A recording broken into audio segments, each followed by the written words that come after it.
Meanwhile, there is growing frustration for some construction workers as job sites remain open.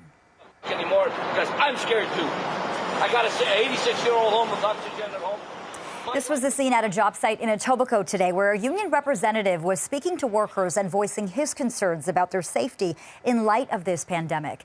Construction sites are allowed to stay open, and today, Premier Doug Ford said it's something union leaders have pushed for.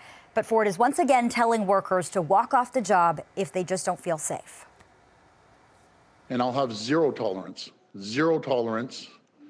for any construction site that doesn't have the proper essentials to make sure they keep the workers safe and make sure the outhouses are clean, make sure the sanitizers are there, make sure they have running water. And I know our inspectors have already written up 12 sites so far. And for more on this, we're joined live by Richard Lyle, Executive Director of the Residential Construction Council of Ontario. That is an industry association of residential builders. Richard, thanks so much for your time tonight. Can you tell us what steps the residential construction industry is taking to protect its workers? So the first thing we did was we addressed the safety issue, and we got together with the other sectors of the construction industry, and we developed an entirely new protocol to address safety measures on site.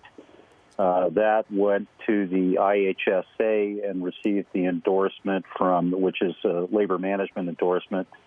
And also, with respect to keeping the jobs open, I would add, too, that all major sectors of the construction industry support that, as does the Ontario Building Trades Council. So we put all that together.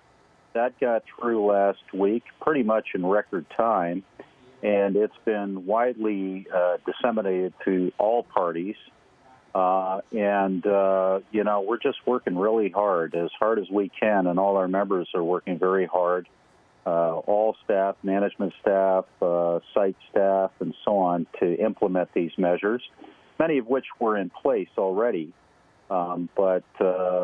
We feel very confident that we can meet the standard that's been set by the Premier and by the Minister of Labor to ensure that our sites are safe and that we have the adequate equipment and so on available to manage this.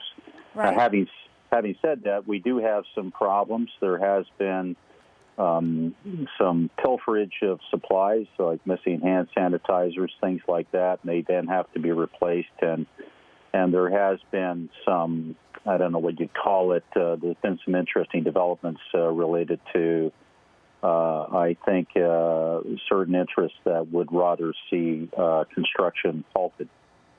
Right, and you're in the construction industry, so tell us, when you see a video like that, a union leader expressing his frustrations, you can hear the passion in his voice, and frankly, he tells us that a lot of construction workers aren't feeling very safe right now. What do you think when you see a video like that? Are you hearing frustrations as well?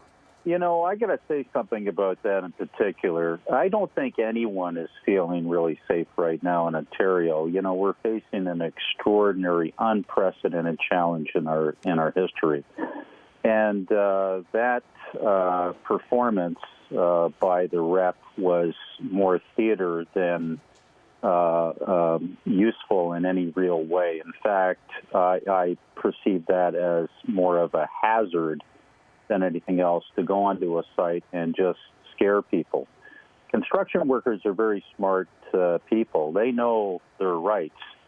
And of course, we're not asking anybody to work that does not want to work. That's been made very clear. And of course, if a worker doesn't feel safe, they don't have to work. Nobody's forcing anybody to work.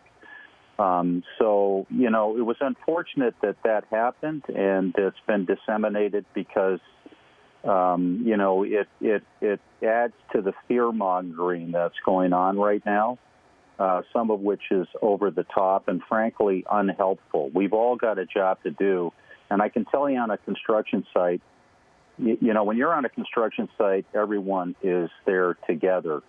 And we've got 500,000 people working in the province right now in construction. And it's very serious business. And the construction industry and the workers in the industry, all of us are very good at understanding what our safety obligations are and our joint responsibility. Okay. Yeah, go ahead. Yeah. So no, when I see that, go it's on. frustrating. It's frustrating. It's not helpful. Okay, Richard, we'll have to leave it there. Thanks so much for your perspective tonight. My pleasure. Thank you.